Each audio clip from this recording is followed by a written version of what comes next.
नमस्कार, मी अजिंक्य भातंब्रेकर। तुम्ही पाहताय न्यूज 18 लोकमत। दिवसभराच्या बातम्यांची सुरुवात एका महत्त्वाच्या बातमीने आपण करणार आहोत आणि ही बातमी विदर्भ आणि मराठवाड्यातून आपल्यापर्यंत येते।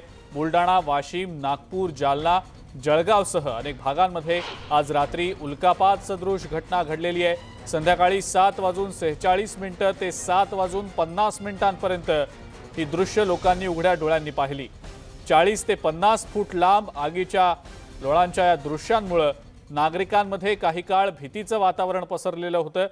प्रशासकीय यंत्रणांना सुद्धा झालेल्या घटनेची कोणतीही माहिती नव्हती, त्यामुळे गोंधळात आणखीनच भर पडली। बुलडाणा जिल्ह्यातल्या मलकापूर, नांदुरा, खामगाव, शेगाव तसंच जालन्यातल्या भोकरदन, इंदेवाडीसह अनेक भागांमध्ये आकाशात उल्कासदृश चित्र पाहायला मिळालं। जळगाव, भुसावळ, मुक्ताईनगरसह तालुक्यातल्या इतरही काही भागात आकाशातनं विमान किंवा रॉकेट सारखं जातानाचं दृश्य पाहायला मिळालं। उल्कापाताची गती सेकंदाला 20 किलोमीटरपेक्षा जास्त असते, परंतु या दिसलेल्या ज्या काही वस्तू होत्या त्याची गती फार कमी होती आणि म्हणूनच प्रथमदर्शनी हे निकामी झालेलं कृत्रिम उपग्रह असल्याचा अंदाज वर्तवला गेलाय। परंतु याचा अभ्यास झाल्यावरच आकाशामधनं नेमकं काय गेलं हे सांगता येऊ शकेल, असं भौगोलिक तज्ञांनी म्हटलंय। याच संदर्भातली अधिक माहिती आपण जाणून घेणार आहोत। तुषार कोहळे आपले प्रतिनिधी आपल्या सोबत आहेत सध्या। तुषार, काय नेमकं होतं ते जे आकाशातनं खाली पडताना दिसलं? अनेक जिल्ह्यांमधल्या अनेक तालुक्यांमध्ये ही दृश्य आकाशात पाहायला मिळाली। तुषार, काय माहिती मिळते या संदर्भात? अजिंक्य, विदर्भ आणि मराठवाड्याच्या काही जिल्ह्यांमध्ये सायंकाळच्या वेळेला हे दृश्य पाहायला मिळालं। अनेक तरुणांनी म्हणा काही लोकांच्या मोबाईलमध्ये देखील ते कैद करण्यात आलेलं आहे। सुरुवातीला सोशल मीडियावर ही अफवा असेल असं वाटत होतं, मात्र या संदर्भात जेव्हा खगोलशास्त्रज्ञांना विचारणा केली तेव्हा त्यांनी सांगितलं की आज किंवा काल या 2 दिवसामध्ये महाराष्ट्राच्या काही भागामध्ये उल्कापात सदृश्य परिस्थितीचे चिन्ह दिसण्याची शक्यता आहे।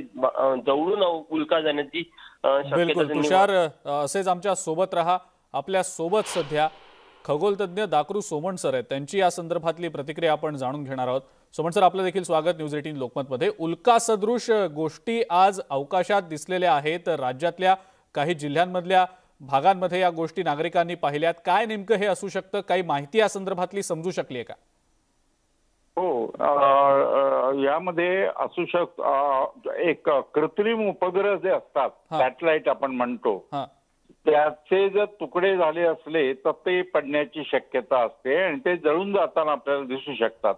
हे एक आहे। मध्यंतरी आपण बातमी वाचली असेल की सूर्यावरती वादळ होणार होतं, सौर वादळ, आणि त्या सौर वादळामुळे पृथ्वीवर परिणाम होण्याची शक्यता होती। त्याच्यामध्ये हे कृत्रिम उपग्रह येतात, तर कृत्रिम उपग्रहाचे तुकडे झाले तर तसं ते पडताना म्हणजे पृथ्वीच्या गुरुत्वाकर्षणामुळे पृथ्वीकडे खेचले जातात आणि त्यामुळे हे दृश्य दिसू शकतं। हे एक, किंवा उल्का वर्षाव जो ज्यावेळी होतो त्यावेळी असा मोठा अश्नी पाषाण सुद्धा पडतो आणि त्याचे तुकडे तुकडे होतात आणि ते सुद्धा असे दृश्य असतात। हे दोनच कारण संभाव्यता आहे, पण डिटेल आता लवकरच आपल्याला कळू शकेल त्याचं खरं कारण।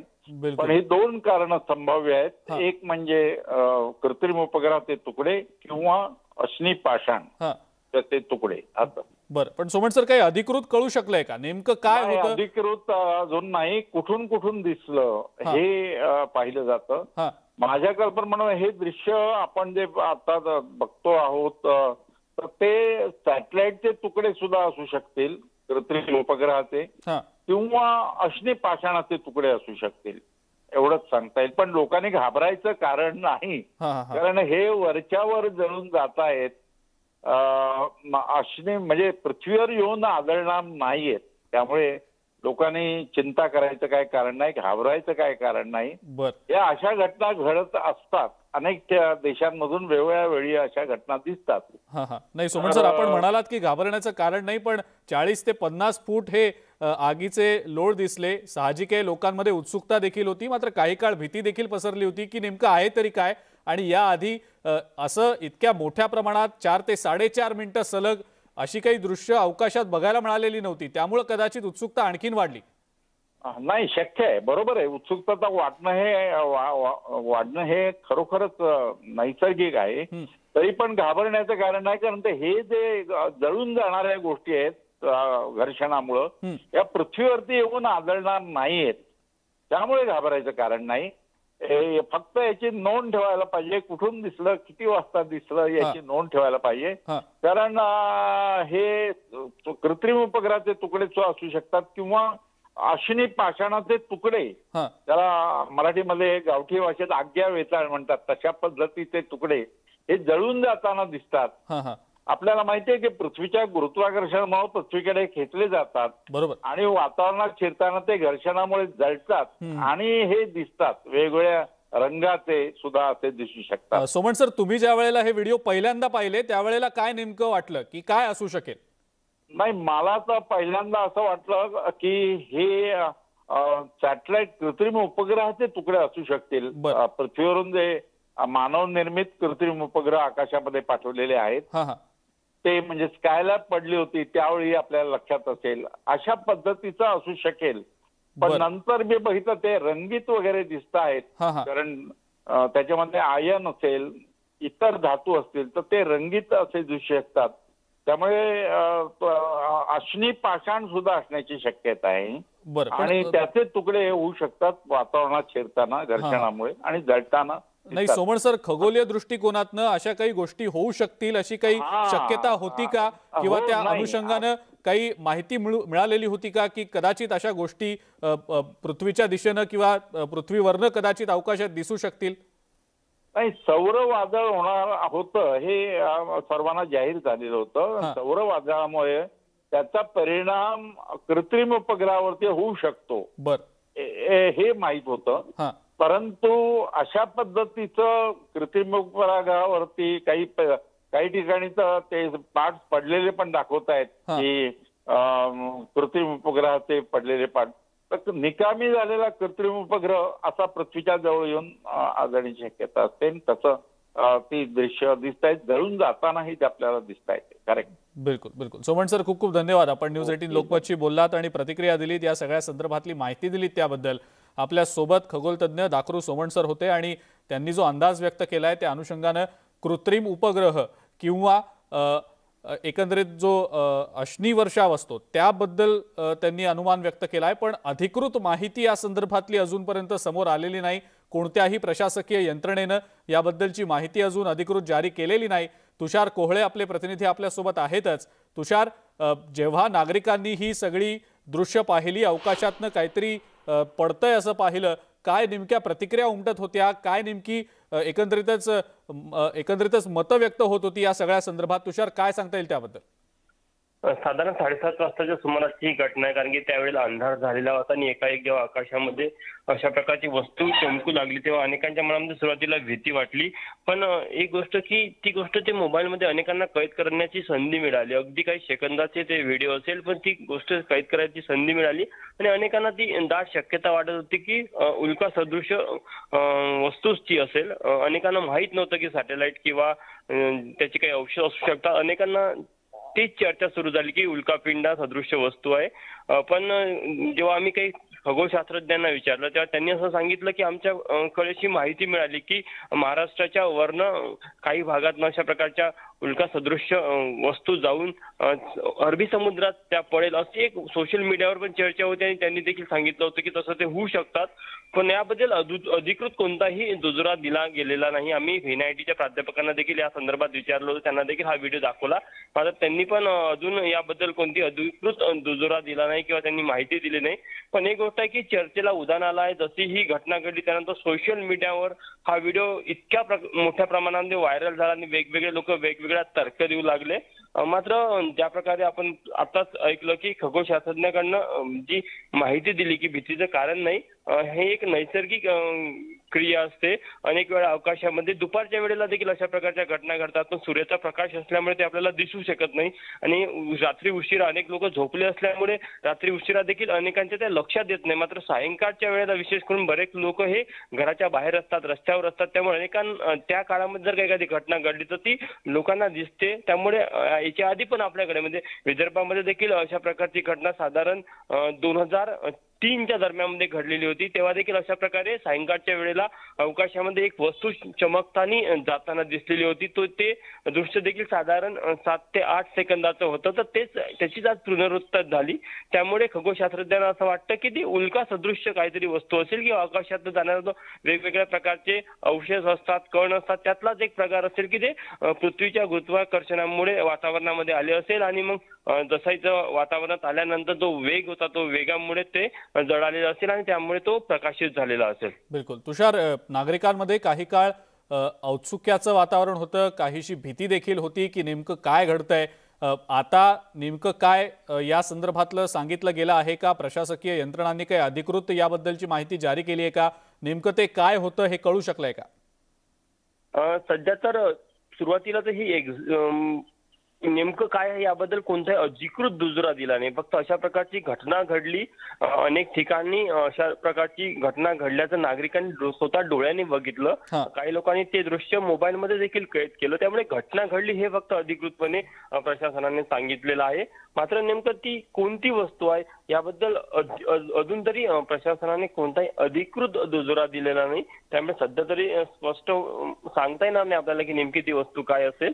पण एक गोष्ट निश्चित आहे की एक खगोलीय प्रक्रिया असते, त्या प्रक्रियेचा भाग म्हणून या घटनेकडे बघायला पाहिजे असं खगोलशास्त्रज्ञाचं मत आहे. बरं तुषार, असेच आमच्या सोबत राहा. उत्तर महाराष्ट्र, विदर्भ, मराठवाड्यातल्या काही भागांमध्ये ही उल्का सदृश वस्तू दिसलेली आहे. या उल्कापात सदृश घटनेनं काही काळ भीतीचं वातावरण देखील निर्माण झालेलं होतं. गूढ अशा या सगळ्या गोष्टी समोर आलेल्या होत्या. नेमकं हे काय होतं याबद्दलचा अधिकृत दुजोरा अजूनपर्यंत मिळू शकलेला नाही. या संदर्भातली काही खगोलीय घटना किंवा हालचाल होणार होती का याबद्दलची देखील माहिती मिळू शकलेली नाही. आपण काही वेळापूर्वी खगोलतज्ञ दाकरू सोमण यांच्याशी देखील बोललो. त्यांनी देखील म्हटलंय की कदाचित कृत्रिम उपग्रह हा पडत असेल, म्हणजे तुटून पडत असेल खाली पृथ्वीच्या दिशेनं, पण अधिकृत याबद्दलची माहिती अजूनपर्यंत समोर आलेली नाही. काही ज्या वस्तू पडल्या आहेत त्याच्यामध्ये लोखंडी रिंग आपण आपल्या स्क्रीनवर सध्या पाहतो आहोत. ही लोखंडी रिंग पडल्यासारखी वस्तू दिसते आपल्याला. नेमकं हे काय आहे हे देखील अजून कळू शकलेलं नाहीये.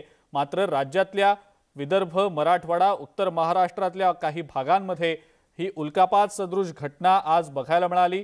रात्रीच्या सुमारास 7:45 ते 7:50च्या दरम्यान ही अशी दृश्य बघायला मिळालेली होती. साहजिकच आहे, लोकांची उत्सुकता देखील यामध्ये होती की नेमक्या कोणत्या गोष्टी आहेत, काय वस्तू आहेत त्या ज्या आकाशातनं पडतायत. चर्चांना उधाण आलेलं होतं. सोशल मीडियावर सुद्धा तातडीनं याबद्दल चर्चा सुरू झालेली होती. अनेक व्हिडिओ या संदर्भातले व्हायरल झाले. काहींनी स्वतःच्या डोळ्यांनी देखील या दृश्यांना पाहिलं. आकाशात तब्बल 40 ते 50 फूट लांब आगीचे लोळ उठल्याचं लोकांनी पाहिलेलं होतं. हैदर शेख आपले प्रतिनिधी चंद्रपूरचे आपल्या सोबत आहेत सध्या फोन लाईनवरनं. त्यांच्याकडनं देखील या संदर्भातली माहिती आपण जाणून घेऊया. हैदर, चंद्रपूरमध्ये काय नेमकी चर्चा सुरू आहे? काय दिसलं आकाशात? लोकांना काय वाटतंय? जिल्ह्यासह राज्यभर एक आगीचे लोंढे जे आपल्या आकाशात दिसले. अगोदर इथून तारा गेल्यानंतर आभाळात म्हणजे असं गडगडाट सुटला आवाज, जसा आभाळ गरजते तसा. नंतर मग हा अचानक विमानासारखा आवाज येऊ लागला. आवाज आल्यानंतर तिथं एक एवढा म्हणजे गोळा दिसला आणि तो एकदम जागेवर येऊन फुटला आणि तो एकदम स्फोट झाल्यासारखा. तसेच लोक घाबरले आणि पडायला लागले. आपण पाहिलं या महिलांनी नेमकी काय प्रतिक्रिया दिली आहे ते. हैदर शेख आपले प्रतिनिधी आपल्या सोबत आहेतच. हैदर, आपण माहिती देत होतात, सांगा. आज संध्याकाळी 7 ते 8च्या दरम्यान एक आगीचं लोंढ जात असताना आकाशातून दिसलं. उल्कापात असं ते सदृश्य दृश्य होतं. आणि त्यानंतर लाडबोरी जी आहे सिंदेवाई तालुक्यामध्ये, त्या सिंदेवाई तालुक्याच्या लाडबोरीच्या ग्रामपंचायतच्या मागे एक मोठा आवाज आला आणि एक वस्तू जी आहे ती आकाशातून खाली पडली. जिथले नागरिक आहे ते ग्रामस्थ तिथे पोहोचले. तो जी वस्तू होती ती अत्यंत गरम होती, खूप जास्त गरम होती. त्यानंतर तिथे पोलीस बंदोबस्त लावण्यात आला. त्याला थंड केल्यानंतर त्याला ट्रॅक्टरवर ठेवून सिंदेवाईच्या पोलीस स्टेशनला नेण्यात आलेले आहे. नेमकी ही वस्तू काय आहे किंवा खगोल अभ्यासक आहे हे त्यांना हे सॅटेलाइटचा एक तुकडा पडला असावा असा अंदाज ते लावत आहे. बिलकुल. हैदर, पण नागरिकांमधली काय प्रतिक्रिया होती सुरुवातीला ज्या वेळेला त्यांनी दृश्य पाहिली त्यावेळेला पहिली प्रतिक्रिया काय आली? काय नेमकं आकाशात काय वाटलं त्यांना? नागरिकांना असं वाटलं की या परिसरात काहीतरी स्फोट घडवण्यासाठी काही पाठवण्यात आलंय किंवा आकाशातून काहीतरी आग खाली पडत आहे, एक प्रकारचं त्यांचं हे दृश्य त्यांना दिसत होतं. बर, अधिकृत काही या संदर्भातली माहिती प्रशासकीय यंत्रणांकडून आली आहे का? काही देण्यात आली आहे का माहिती? सध्या तरी पोलिसांनी हे फक्त रिंग जे आहे ते आपल्या ताब्यात घेतलेलं आहे. 8x8 हा रिंग आहे, तो रिंग आता पोलीस स्टेशनच्या ताब्यात आहे. सध्या तपास सुरू आहे. या संदर्भातला सध्या अंदाजा व्यक्त करण्यात आला की सॅटेलाइटचे तुकडे असावेत. बरं बरं, आपण पुन्हा एकदा न्यूज 18 लोकमतच्या प्रेक्षकांना ही सगळी दृश्य दाखवत आहोत. एक्सक्लुसिव्ह दृश्य आपण पाहतो आहोत न्यूज 18 लोकमतवर. हे कृत्रिम उपग्रहाचे तुकडे असू शकतात असा अंदाज वर्तवला गेलेला होता. त्या अनुषंगानं आता काही अधिकृत माहिती समोर येते का याचीच उत्सुकता आहे. सॅटेलाइटचे कृत्रिम उपग्रहाचे हे तुकडे असल्याची माहिती समोर येताना दिसते. आता चंद्रपूर मधल्या एका गावाच्या बाजूला हे सॅटेलाइटचे तुकडे पडल्याची माहिती मिळतेय. काही शास्त्रज्ञांनी या संदर्भातला दावा देखील केल्याचं समजतंय. आपण आपल्या स्क्रीनवर ही दृश्य देखील पाहतो आहोत. चंद्रपूरमध्ये याचे काही तुकडे पडलेले आहेत. हा कृत्रिम उपग्रह असू शकतो अशी शक्यता वर्तवण्यात आलेली आहे.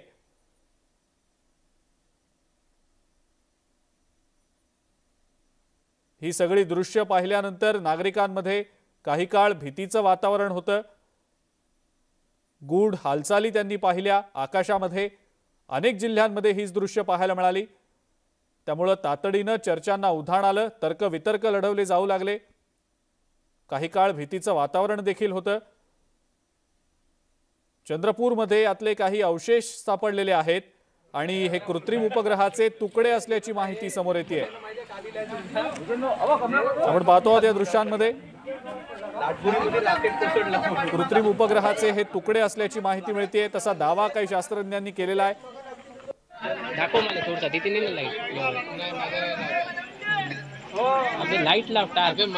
फक्त चंद्रपुरातच नाही तर राज्यातल्या इतरही काही भागांमध्ये अवकाशात अशाच प्रकारची दृश्य पाहायला मिळाली.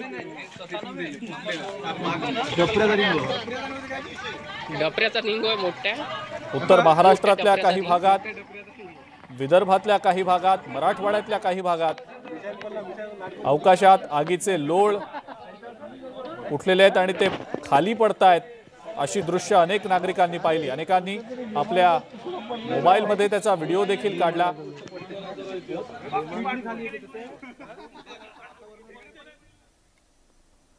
एका ब्रेकची वेळ झाली आहे. बघत रहा न्यूज 18 लोकमत. ब्रेक नंतर आपल्या सगळ्यांचं पुन्हा एकदा स्वागत.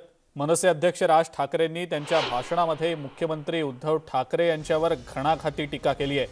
2.5 वर्षांसाठी मुख्यमंत्री पदाच्या मुद्द्यावरून त्यांनी हल्लाबोल केलाय. शिवसेनेनं भाजपसोबत निवडणूक लढवली, मात्र राष्ट्रवादी आणि काँग्रेससोबत सरकार स्थापन केलं. या मुद्द्यावरून त्यांनी मतदारांसोबत गद्दारी करणाऱ्यांना काय शिक्षा करणार असा सवालही केला. शरद पवार यांना जातीयवाद हवाय असा आरोप राज ठाकरेंनी केलाय. राष्ट्रवादीच्या स्थापनेनंतर राज्यात जातीपातीचं राजकारण वाढल्याचं वक्तव्य सुद्धा राज ठाकरेंनी केलं. रोज वेगवेगळे विषय उपस्थित करून नागरिकांचं लक्ष भरकटवलं जात असल्याचंही राज ठाकरे म्हणाले. नवाब मलिक आणि छगन भुजबळांच्या मुद्द्यावरून राज ठाकरेंनी राष्ट्रवादीवर टीका केली आहे. मशिदींवरच्या भोंग्याच्या मुद्द्यावरून सुद्धा राज ठाकरेंनी आक्रमक भूमिका घेतली आहे.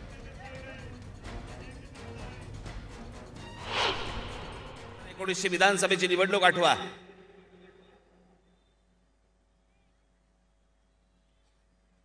भारतीय जनता पक्ष आणि शिवसेना विरुद्ध कोण? राष्ट्रवादी काँग्रेस आणि काँग्रेस.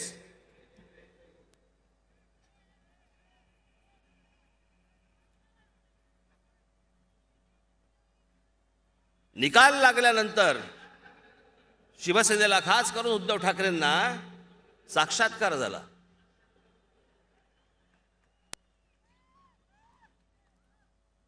की 2.5 वर्ष ठरली होती. आमच्याशी तर कधी बोलला नाहीत तुम्ही. ज्या सभा घेतल्या महाराष्ट्रभर, त्या महाराष्ट्रभरच्या सभांमध्ये कधी तुम्ही बोलला नाहीत. ज्यावेळेला पंतप्रधान नरेंद्र मोदी येऊन ज्यावेळेला इथे भाषण करत होते त्यावेळेला व्यासपीठावरती तुम्ही बसला होतात. त्यावेळेला पंतप्रधान नरेंद्र मोदींनी सांगितलं होतं की जो मुख्यमंत्री बनेल तो भारतीय जनता पक्षाचा बनेल, देवेंद्र फडणवीस बनतील असं त्यावेळेला ते भाषणामध्ये म्हणाले होते. तेव्हा तुम्ही व्यासपीठावरती होतात, काहीही बोलला नाहीत. अमित शहांचं ज्यावेळेला भाषण झाली त्यावेळेला अमित शहा देखील बोलले होते की मुख्यमंत्री भारतीय जनता पक्षाचा होईल, तेव्हाही तुम्ही काही बोलला नाहीत. आणि जसा निकाल लागला आणि लक्षात आलं की आपल्यामुळे सरकार अडतंय, त्यावेळेला टूम काढली. त्या 2.5 वर्षाचं काय झालं? कोणती 2.5 वर्ष? कुठची 2.5 वर्ष? कोणाशी बोलला होतात? अमित शहांशी मी एकांतात बोललो होतो म्हणे. एकांतात? बाहेर का नाही बोललात?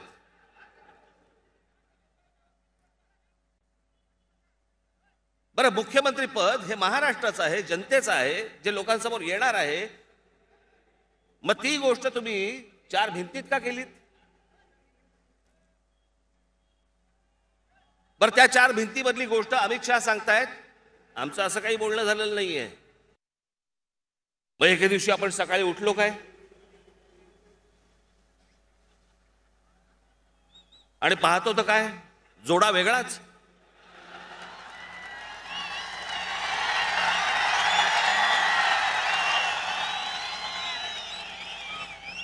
चला, पळून कोणाबरोबर गेली आणि लग्न कोणाबरोबर काही कळेच ना आम्हाला.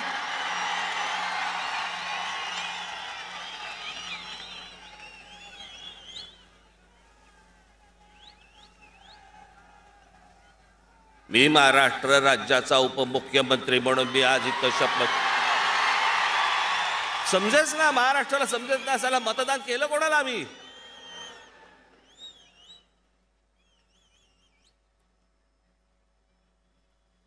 मग एक आवाज आला, ये शादी नहीं हो सकती. मुंबई महानगरपालिकेचे कोणते यशवंत जाधव, इन्कम टॅक्सची रेड पडली त्यांच्यावरती. किती तास चालू होती? 2 दिवस. साला मोजत काय होते?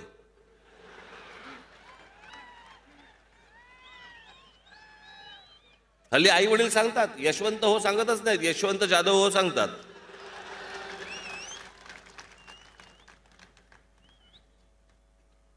गेली अनेक वर्ष या मुंबई महानगरपालिकेमध्ये खा खाल्ले पैसे. मनसे अध्यक्ष राज ठाकरे भाजपची बी टीम असल्याचा टोला जयंत पाटील यांनी लगावलाय. फाईल काढल्यानंतर राज ठाकरेंनी रिव्हर्स गिअर टाकला, याकडे त्यांनी लक्ष वेधलं.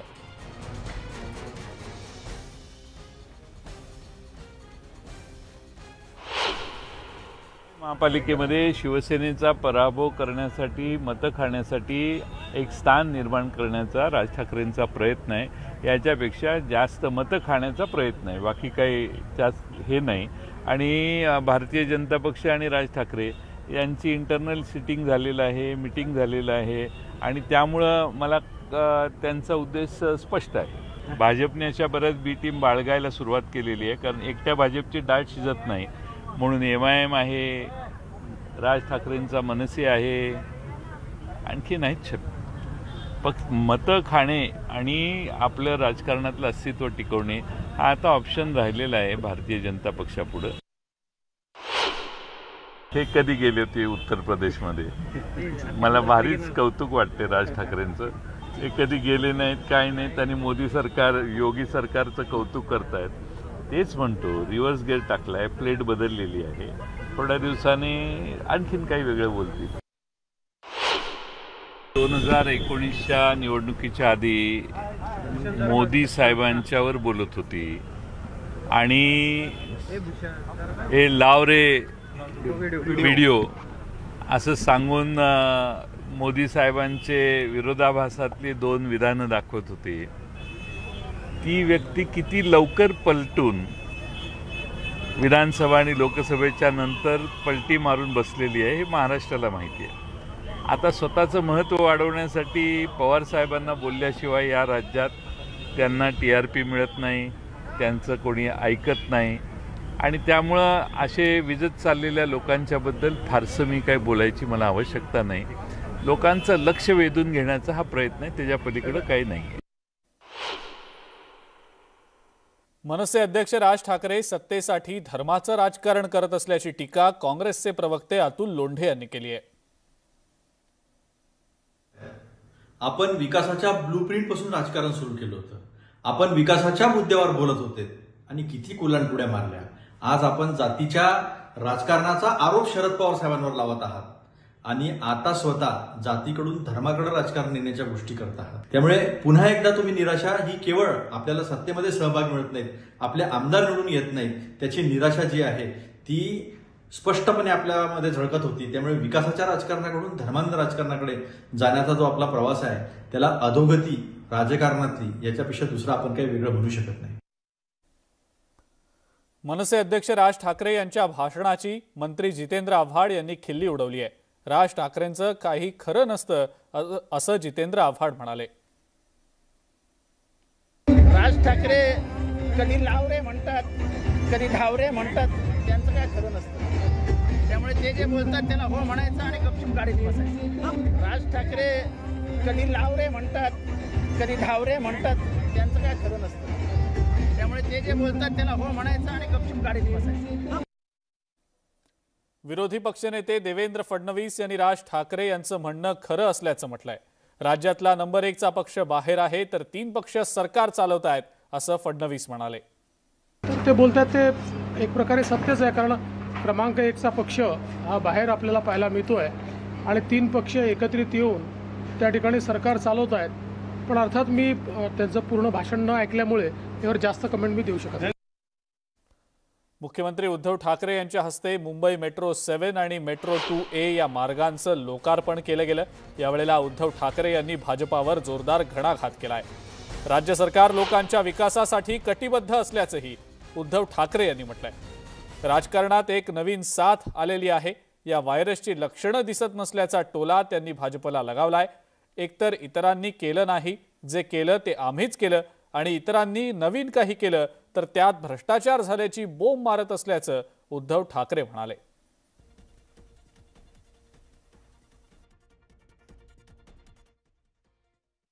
तो ऑनलाईन केला, दुसरा कार्यक्रम प्रत्यक्ष केला, तिसरा कार्यक्रम ऑनलाईन केला आणि चौथा प्रत्यक्ष करतोय. त्याच्यामध्ये कदाचित कोणाचा तरी गैरसमज होईल, कारण 2 जे ऑनलाईन कार्यक्रम केले ते नेमकं राष्ट्रवादीच्या खात्याचे, एक दादांच्याच खात्याचा आणि एक गृहमंत्र्यांचा, आणि प्रत्यक्ष जिकडे जाऊन केले ते आपल्या शिवसेनेच्या खात्याचा, एक सुभाष देसाई आणि दुसरा तर एकनाथजी शिंदे. म्हणून लोक लगेच म्हणतील बघा यांच्यामध्ये कशी घुसपूस आहे, इकडे ऑनलाईन जातात तिकडे ऑफलाईन जातात. असं काही नाही, आमचं लाईन बरोबर आहे, ती लाईन वापरून तिकडे कधी जाणार नाही. एक साथ आलेली आहे, काय त्याच्या रोगाचं आणि व्हायरसचं निदान नाही झालेलं. म्हणजे एक तर तुम्ही काही केलं नाही, जर केलं तर ते आम्हीच केलेलं आहे आणि त्यातूनही समजा नवीन काहीतरी केलं तर त्याच्यात भ्रष्टाचार केलेला आहे. याची एक नवीन साथ आलेली आहे. मग त्याच्यामध्ये ती जाहिरात आहे ना, मळमळते तळमळते सगळे एकत्र, लक्षण सगळे एकत्र होतात. नक्की काय होतं, डॉक्टरला प्रश्न पडतो याचं लक्षण धरायचं कुठलं, औषध द्यायचं तरी काय. राष्ट्रवादी काँग्रेसमध्ये प्रवेश केलेले गुलाम अशरफी यांचं नागपूर विमानतळावर जंगी स्वागत करण्यात आलं. नागपूर पालिका निवडणुकीपूर्वी राष्ट्रवादी काँग्रेस आपली ताकद आणखी वाढवण्याचा प्रयत्न करत आहे आणि याचाच एक भाग म्हणून गुलाम अशरफी यांना राष्ट्रवादी काँग्रेसमध्ये प्रवेश दिला गेलेला आहे. गुलाम अशरफी हे उत्तर नागपूरमधून येतात. या ठिकाणी त्यांचं वर्चस्व आहे, त्याचा फायदा करून घेण्याचा राष्ट्रवादी काँग्रेसचा प्रयत्न आहे. उसके बाद सबसे पहले कैसा है कि जो एमआईएम है, एमआईएम पार्टी, आज एमआईएम के वजह से मुस्लिम समाज को बहुत तकलीफ हो रही है. यानी आज एमआईएम क्या कर रही है कि मुस्लिम समाज की वोट बेच दे रही है और सभी को पता है कि बीजेपी पार्ट 2 है, सारे देश को पता है, यूपी के अंदर पता चल गया है. अभी कुछ एमआईएम वालों के पास बचा नहीं है बचाने के लिए. तो बस मैं मुस्लिम समुदाय से एक ही रिक्वेस्ट करूँगा और मुझे विदर्भ के अंदर में जितने मेरे नौजवान मुस्लिम भाई हैं सभी को मेरा पहले से कहना है कि भैया हमें जो सेकुलर पार्टी है उसके साथ रहना है। तो अब कैसा है, मुस्लिम समाज कांग्रेस से चिढ़ के एमआईएम में गया, बट आज हम लोगों ने निर्णय लिए मुस्लिम समाज ने कि हम लोग राष्ट्रवादी का साथ देंगे। तर आपण पाहिलं की अशरफी यांचं जोरदार स्वागत यावेळेला करण्यात आलेलं आहे आणि यानंतरची पुढची एक बातमी आपण बघणार आहोत। ही बातमी सांगलीतली आहे। सांगलीमध्ये अहिल्यादेवी होळकर स्मारकाचं लोकार्पण करण्यात आलं। राष्ट्रवादी काँग्रेसचे अध्यक्ष शरद पवार यांच्या हस्ते हे लोकार्पण करण्यात आलं। अहिल्यादेवी होळकर स्मारकावरून सांगलीमध्ये काही दिवसांपूर्वी चांगलाच गोंधळ झालेला होता। या स्मारकाच्या लोकार्पणावरच्या मुद्द्यावरून राष्ट्रवादी काँग्रेस आणि भाजपमध्ये चांगली जुंपलेली होती आणि या सगळ्या पार्श्वभूमीवर आजच्या या लोकार्पण सोहळ्याकडे सर्वांचंच लक्ष लागलेलं होतं। लोकार्पणाचा हा दिमाखदार सोहळा आज पार पडला। वादाच्या पार्श्वभूमीवर शांततेत हा सोहळा पार पडला। केंद्रीय तपास यंत्रणांचा केंद्र सरकारकडून दुरुपयोग सुरू असल्याचा आरोप काँग्रेसचे प्रदेशाध्यक्ष नाना पटोले यांनी केलाय। याबाबत सुप्रीम कोर्टाने ईडीच्या विरोधात सुमोटो याचिका करून याबाबत हस्तक्षेप करण्याची मागणी पटोलेंनी केलेली आहे। देशातील लोकशाही धोक्यात आलेली असल्याचा आरोप सुद्धा पटोले यांनी केलेला आहे। आम्ही याचा विरोध करतो आहे आणि मी परवा पण सांगितलं की माननीय सुप्रीम कोर्टाचे मुख्य न्यायाधीश यांनी आता याच्यात हस्तक्षेप करायला पाहिजे, कारण की देशाची लोकशाहीच आता धोक्यात आलेली आहे। ज्या पद्धतीने केंद्र सरकार, भाजपचं सरकार या केंद्रीय तपास यंत्रणेचा दुरुपयोग करून देशामध्ये लोकांमध्ये दहशत निर्माण करून जे ब्लॅकमेलिंग करताय त्याचं सुमोटो माननीय सुप्रीम कोर्टाने हस्तक्षेप करावा अशी मागणी आम्ही काँग्रेसच्या वतीने केलेली आहे। ब्रेकनंतर आपल्या सगळ्यांचं पुन्हा एकदा स्वागत। नवी मुंबईतल्या रबाळे परिसरातील एका महाविद्यालयीन तरुणीवर एकतर्फी प्रेमातून हल्ला करण्यात आलाय। या हल्ल्यात ही तरुणी जबर जखमी झाली आहे। ही तरुणी कॉलेजवरून आपल्या घरी येत असताना तिच्यावर सुंदर नावाच्या एका आरोपीने चाकू हल्ला केला। या हल्ल्यात ही तरुणी गंभीर जखमी झाली आहे। तिच्यावर सध्या रुग्णालयात उपचार सुरू आहे। या घटनेला 24 तास झाल्यानंतर सुद्धा आरोपीच्या विरोधात कोणतीही कारवाई करण्यात आलेली नसल्याचा आरोप तरुणीच्या कुटुंबियांनी केला आहे।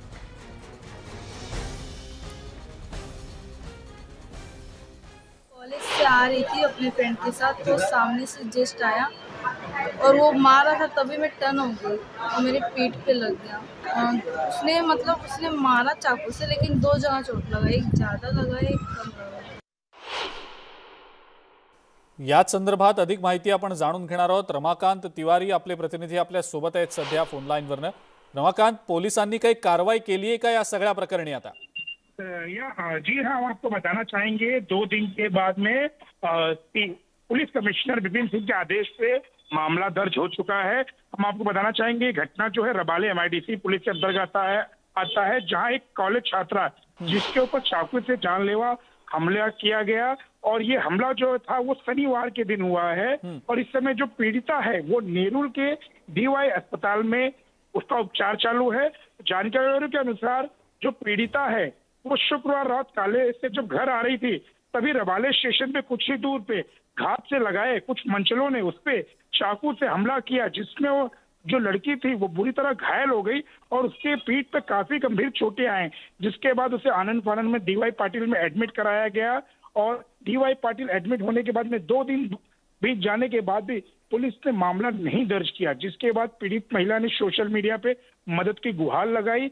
मदद की गुहार के बाद में ये जानकारी तत्कालीन CP विपिन कुमार सिंह को पहुंची। विपिन कुमार सिंह ने तुरंत विलंब होने पे जांच का आदेश भी दिया और तुरंत ही इस पूरे मामले में इस पूरे वारदात पे मामला दर्ज कर लिया। फिलहाल आरोपींवर कारवाई नेमकी केव्हा होणार हाच प्रश्न आहे। रमाकांत, धन्यवाद आपण ही जी माहिती दिली त्याबद्दल। ब्रेकनंतर आपल्या सगळ्यांचं पुन्हा एकदा स्वागत। मुंबईतल्या कांदिवलीच्या चारकोप भागात 2 बालकांवर जीव घेणा हल्ला करण्यात आलेला आहे। या हल्ल्यात या दोन्ही तरुणी गंभीर जखमी झाल्या आहेत। त्यांच्यावर सध्या उपचार सुरू आहेत। आरोपीचं नाव संजय सुर्वे असल्याची माहिती मिळते। या तरुणींवर हल्ला केल्यानंतर आरोपी फरार झालाय। या प्रकरणी चारकोप पोलीस ठाण्यात गुन्हा दाखल करण्यात आलेला आहे।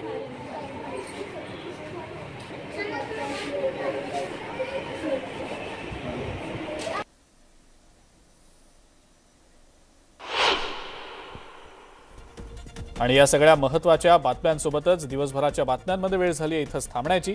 ताज्या बातम्या आणि अपडेटसाठी बघत राहा फक्त न्यूज 18 लोकमत।